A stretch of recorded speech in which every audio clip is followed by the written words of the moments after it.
सभी शिक्षक साथियों को एक बार फिर से मेरा नमस्कार। आपके अपने YouTube चैनल आरती जिंदल की पाठशाला में स्वागत है। साथियों, अब मैं आपके साथ क्लास 3 की हिंदी सारंग वीणा, हिंदी की जो क्लास 3 की बुक है उसका नाम है वीणा। उसका जो पहला चैप्टर है हमारा सीखो, यह एक कविता है। इसकी शिक्षण योजना हमें किस तरीके से बनानी है वो मैं आपके साथ शेयर कर रही हूँ। तो सबसे पहले हम जिस प्रकार से सभी शिक्षण योजनाओं में कॉलम रखते हैं 4, वही हमें बनाने हैं। अब हम देखेंगे लर्निंग आउटकम कि बच्चे कविता को उचित लय के साथ कंठस्थ सुना पाते हैं। बच्चे कविता का भावार्थ भी अपने शब्दों में बता पाते हैं। बच्चे कविता में दिए हुए सभी शब्दों से, संज्ञा शब्दों से परिचित हैं।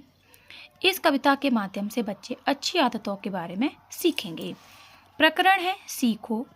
सीखने सिखाने की सहायक सामग्री है कि पाठ्य पुस्तक, पाठ में आए संज्ञा शब्द के चित्र, चित्र चार्ट, स और प के शब्द, TLM आदि। सीखने सिखाने की प्रक्रिया व गतिविधि है। इसमें भी 4 कॉलम रहेंगे। पहला है क्रम संख्या, दूसरा चरण, तीसरा समय, 4th है आकलन के तरीके। तो पहला है शिक्षण के आरंभ में, समय रखा है 5 मिनट। आकलन का तरीका है पूर्व ज्ञान। शिक्षिका बच्चों से उनके पूर्व ज्ञान के आधार पर चर्चा करेंगी। बच्चों, जब भी आप सुबह उठते हो और शाम होने तक आपको अपने आसपास क्या क्या चीज़ें दिखाई देती हैं?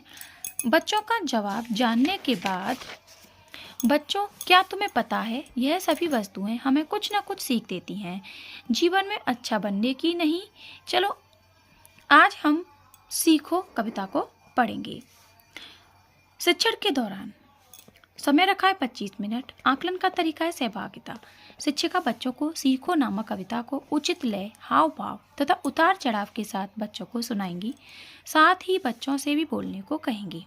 शिक्षिका कविता में आए सभी संज्ञा शब्दों को बोर्ड पर लिखेंगी और उनका अर्थ भी बताएंगी। अब शिक्षिका सभी बच्चों को कविता की एक एक पंक्ति का भावार्थ समझाते हुए उसमें छुपी अच्छी सीख को बच्चों को बताएंगी तथा बच्चों से भी इन सभी अच्छी आदतों को अपने जीवन में अपनाने को कहेंगी। शिक्षण के बाद समय रखा है 10 मिनट। आकलन का तरीका है अवलोकन। शिक्षिका बच्चों से पाठ्यपुस्तक में दिए गए चित्र पर चर्चा करने को कहेंगी तथा चित्र से संबंधित कुछ प्रश्न भी पूछेंगी, जैसे आपको इस चित्र में क्या क्या दिखाई दे रहा है? इनमें से कौन सी वस्तुएं आप प्रतिदिन देखते हैं? चित्र में ऐसा क्या नहीं है जो आप प्रतिदिन देखते हैं? रंग बिरंगे फूलों को देखकर आपको कैसा लगता है? गृह कार्य है कि पाठ्यपुस्तक में दिए गए किससे क्या सीखें, मिलान कीजिए को घर से करके लाने को कहेंगी।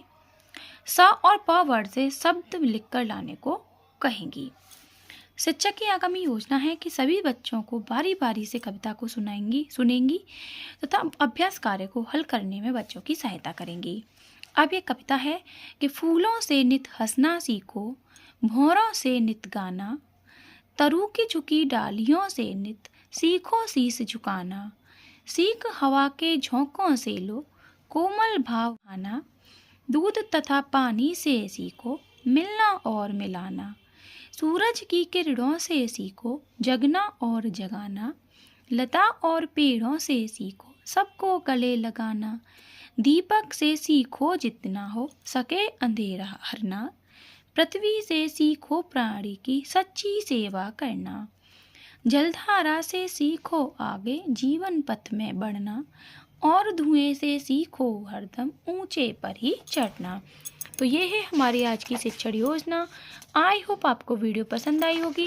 वीडियो पसंद आई हो तो लाइक करें, अपने सभी साथियों के साथ शेयर करें और जिस भी टॉपिक पर आपको टीचिंग प्लान चाहिए उसको कमेंट करके ज़रूर बताएं। मैं कोशिश करूँगी आपको जल्द से जल्द वो टीचिंग प्लान आपके लिए प्रोवाइड करा पाऊँ। तब तक के लिए धन्यवाद।